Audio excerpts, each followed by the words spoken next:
Thank you for joining this afternoon. My name is Lauren Sligan. I'm the head of the MISO desk here at Genscape. Joined in the room by my fellow MISO analysts, Rush Milam, Hao Sun, and San Li Tan, and we'll be looking at winter 2014. So just a quick agenda for today. First, we're going to be taking a look back at winter 2013 and how that looked. Then we're going to be moving into a weather and demand forecast look for winter 2014.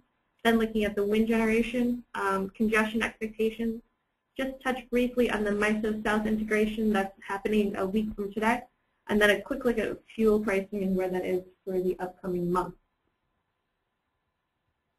So again, looking at winter 2014, just a quick summary here. Overall, we are expecting to see some bullish pressure on Indy for January and February of 2014. What we're seeing is colder than normal winter for the Midwest and the South region. Cold temperatures are likely to increase demand, especially in January, where we are expecting those well below colds in northern MISO especially. We are looking at higher gas pricing year over year as well, so that does have to potentially increase some of the price of generation that we're seeing in the footprint. We're also looking at some strength in western demand expected, western wind expected. So with that, that could have some competing downside pressure in Indiana hub, as we are looking at a similar congestion pattern to what we've seen the past couple of days within the footprint. And then lastly here, we are just going to take a look at the MISO South integration. Again, that's slated to go live next week. As part of the process here at Genscape, we will be adding 3 new hubs to the MISO footprint. Late last week, we did do a webinar highlighting the changes and our expectations here at Genscape with what we're expecting to see with MISO South.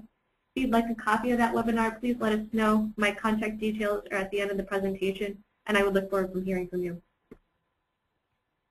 So again, just getting into winter last year review. Looking at last winter, looking at average RTO demand, and again, this isn't normalized to include South, so this is just going to be with your current MISO footprint. Looking at peak demand in January at average peak demand in January at 64.7. and February slightly weaker at 63.8.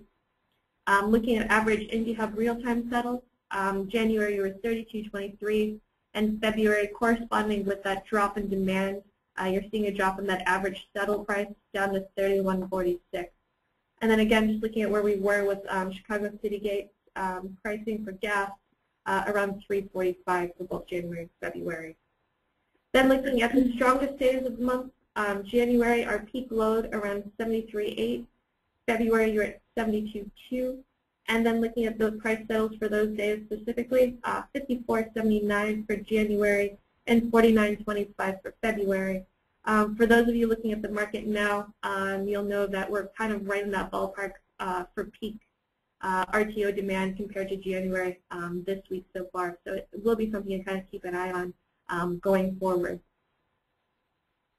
Again, just a quick summary here of 2013 versus 2014. As we are expecting to see temperatures trend mostly colder than last year, both January and February, you could see a little bit stronger average peak demand, and as a result, see a little bit stronger average settle prices as well year over year. And as we kind of touched on earlier in that quick summary, that gas pricing may also feed into that as well. Now we're going to take a quick look at the top constraints that we saw in 2013, both in the day ahead and then taking a quick look at the real time. You will, for most part, see some overlapping constraints. But just to take a quick look at the top 3 in the day ahead, last year topped out, and this is by hourly occurrence, the East Winamac Monticello constraint coming in, binding for a total of 1,000 hours, just about, over the course of the 2 months. Looking at an average winter shadow price at about $278, and looking at the most common month in actually February. Reason being, we're seeing that strength in central zone winds and a Palisades nuke outage, and given similar conditions expected for this coming winter, we are expecting to see that congestion repeated, and we'll actually get into that a little bit later in the presentation. Next, we are seeing La Crosse to Cooley congestion post around DPC there. Looking at about 852 hours binding there, average shadow price around $61, and the most common month in January. The driver there, we are seeing outages around Genoa, La Crosse, Taft, Harmony to Lansing, and Alma. So not seeing a similar set of outages coming up for this winter, so not expecting to see a similar kind of strength in that congestion. Just lastly here with the top three, blend with transformer congestion binding for a total of about 700 hours. Looking at an average price there about $96, looking at the most common month in January. And what we were seeing there as the main driver was line work around Line Creek to Barton. With a similar kind of setup, and again, outages for expected in January and February of 2014, we are expecting to see this congestion potentially pop up again. Just rounding out the top constraints here, just taking a quick look, some old familiar favorites, the Vail, the Havana Springfield, the Iton, and some of the Blue Earth Winnebago. Getting into it a little later in the presentation, we're going to talk about the Blue Earth area and our expectations for congestion there. Now moving into the real time for 2013, what we are seeing in terms of the top three constraints, again, you'll see some overlap here in the total list, but the top binding constraint in the real time last winter was the Prairie State West Mount Vernon constraint. Now looking and shifting to that 5-minute interval that we see in the real time, so binding for a total of 715 intervals. Average shadow price over those 715 intervals was about $13, and the most common month there was February. Looking at the drivers there, we were seeing strong output from nearby coal-fired generation, and then on top of that, some line work around Joppa. With our current expectations to see a healthy supply stack around St. Louis for January and February, we would expect to see this congestion continue to bind in the real time. Next up, looking at Wildwood and Mason congestion, binding for about 450 total intervals over the last winter. Average shadow price there on $23, and then shifting our most common month back to January. With that, we did have line work around Gray Summit to Tyson helping to drive that. And without that outage currently on the scheduler for January and February, we are expecting to see similar constraints there. Lastly, again, rounding up that top three was that Glenworth transformer that we already took a look at in the day ahead. But again, seeing that line work around Line Creek Barton, keeping that risk in, especially with the below normal cold in the north. But again, looking at some of the more frequent real-time constraints, looking at East Winnemac, Monticello, Havana, Springfield, Oak Grove, Galesburg, and some of the Newton Robinson as well. So again, just keeping an eye on those, especially with some similar setups year over year, and the expectations to see those repeated. Now we're going to take a quick look at seasonal demand and our current weather forecast for 2014. So the Genscape winter outlook, what we're seeing here, January, you can see really kind of dominated by that well below normal cold temperatures, especially in the northern half of MISO. So that region including Detroit, Milwaukee, Chicago, and Minneapolis. So again, really kind of expecting some of that pull that we've currently been seeing in the market to continue for the next couple of months here. Below that, seeing a slightly warmer swath at that point, but still below normal temperatures by about 2 to 3 degrees. And that area including Des Moines, Indy, Cincinnati, and St. Louis. And then moving into MISO South, still kind of seeing more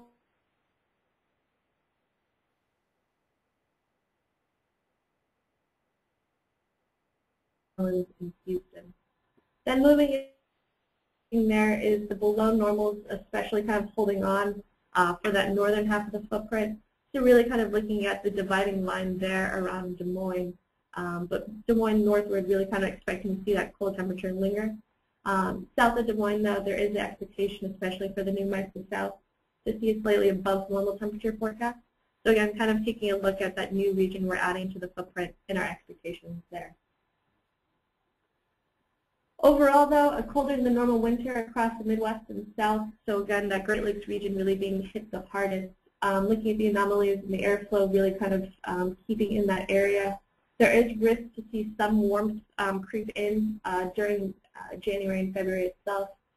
We are looking at a slightly more variable pattern at that point, so you could see some of that sustained cold not come through as expected. The other thing contributing to the sustained cold is sustained snowpack. So the expectation is to see that snow develop and then kind of reinforce those cold forecasts, especially for January. Now moving to kind of historical weather trends and what to expect for your peak winter load for January and February.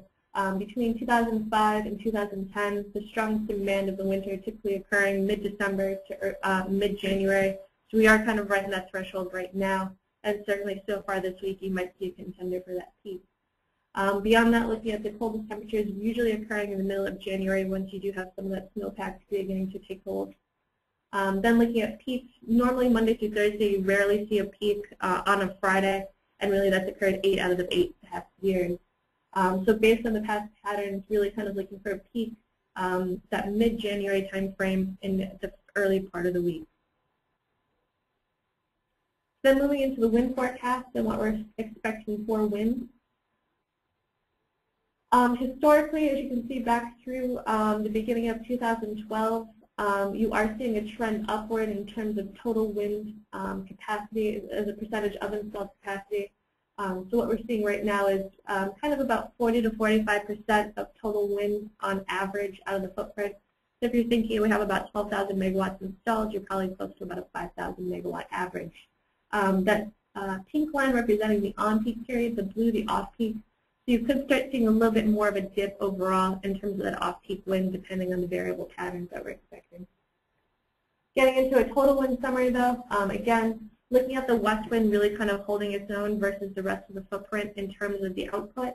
So as a result, that stronger western wind and colder than average temperatures around Minneapolis potentially contributing to that bullish min bearish Indy congestion pattern that we've really seen dominate the footprint the past couple days.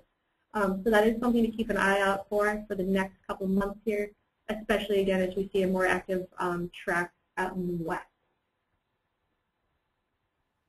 Moving into transmission and congestion analysis for 2014. First, we're taking a look at congestion risk around that Rock County to Magnolia area.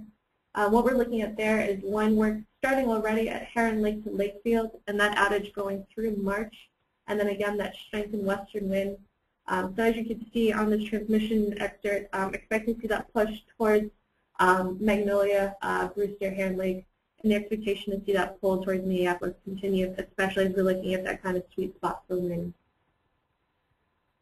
Next up, looking at Dresser-Allendale congestion risk there. Again, line work around Staunton to Wabash River planned for the end of January through the month of February. Really kind of aggravated by any strength we see around that Indianapolis load center. So any kind of very cold days in Indy relative to the surrounding area, along with that line outage, could help to kind of push the congestion there. Next up, we have Prairie Island to Byron congestion. With this, we're looking at line work around Prairie Island to Red Rock scheduled from mid-January through the end of January. That line also comes out of service in February through March 7th. With that, you could see some of that shift over to the Prairie Island Blue Lake constraint as well. So really just kind of keeping an eye on the timing of some of these outages as we get closer. Lastly, taking a look at the Prairie Island number 2 nuke, currently scheduled to return mid-December. So if you do see more activity out of that plant, there is concern that that might aggravate the congestion as these lines come out of service. Next up, Monticello East Winnemac congestion. As seen before, we were seeing this as one of the top constraints in winter of last year. This time around, we're seeing line work around Schaefer to Burr Oak, essentially the entire month of January from the 6th to the 31st. Especially strong if we see any kind of strength out of that central zone wind. And then looking at some lighter risk around the Creek to St. John area. So again, just keeping an eye out with that Schaefer outage, you might see a change in the off-peak. But right now, we are still favoring that Monticello East Winnemac congestion. Next up is the Hazelton transformer, which has been posted in the past couple days here in MISO. What we're looking at there is planned work at Blackhawk to Hazelton, scheduled from the 17th through January 21st. Also, again, kind of keeping an eye on that western wind forecast. If we see strength in winds during that time period and cold temperatures continuing to dominate Minneapolis, you could see that heating demand really kind of drive the pull to aggravate that congestion. Next up, taking a quick look at the market changes expected for MISO in terms of 2014.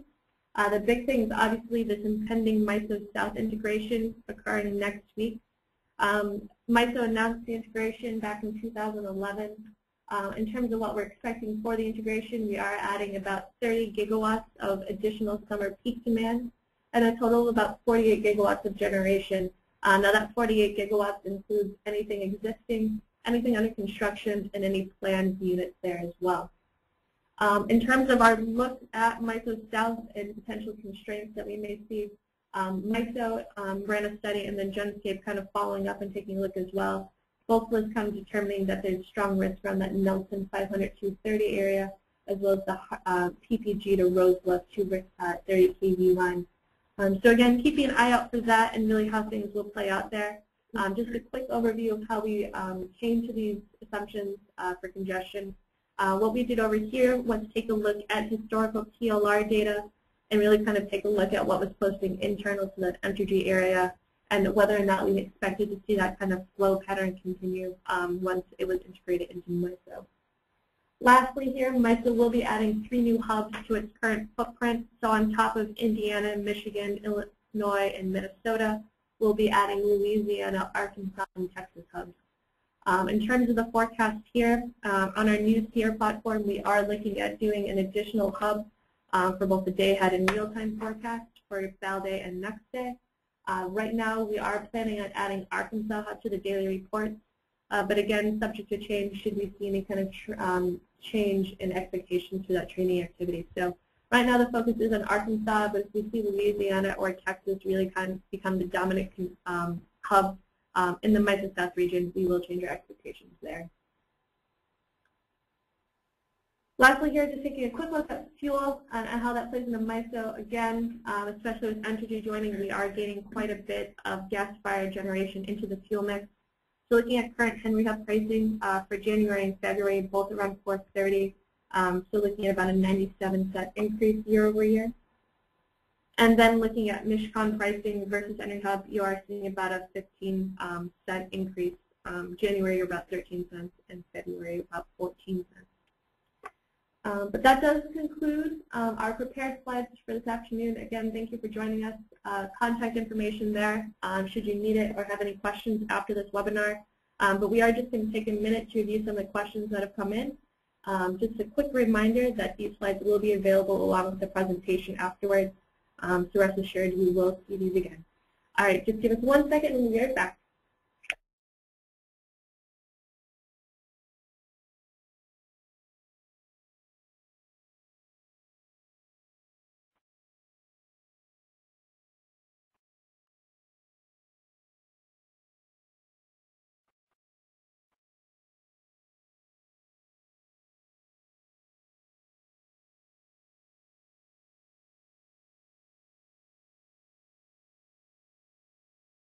All right, so we did have a couple questions come across. The first question here is our expectations for MIN or INDY premiums. We have been seeing a lot of volatility around MIN hub recently. So taking a look at our expectations again for the cold and for the wind generation, we are still expecting to see some of that volatility really kind of plague MIN hub. So our expectations for that Rock County to Magnolia congestion may continue to also drive that South Bend to Blue Earth, which has been very prominent. And as we saw back in 2013, we did see a lot of activity around Blue Earth to Winnebago. So again, that is a very active area, and given the current setup, you may see that congestion continue as well. Beyond that, the next question we had was in terms of our expectations for pricing down in MISO South. So preliminary, taking a look at our forecast and taking a look at some of the MISO trends as well. It did kind of look in our initial analysis that we are seeing Arkansas pricing on par with what we are seeing in terms of Michigan pricing. So a slight premium over Indy, but not by much. And again, that's really kind of dictated by that gas mix that we're seeing down in MISO South versus the current MISO footprint. But that looks like everything that we had sent across right now. Again, if anything does pop up in the meantime, please feel free to get in touch with me. Again, my email is there. And again, we are available on IM as well if you have any immediate questions at MISO Genscape. Again, thank you for joining us this afternoon. It's been a pleasure. Take care, and we'll see you soon.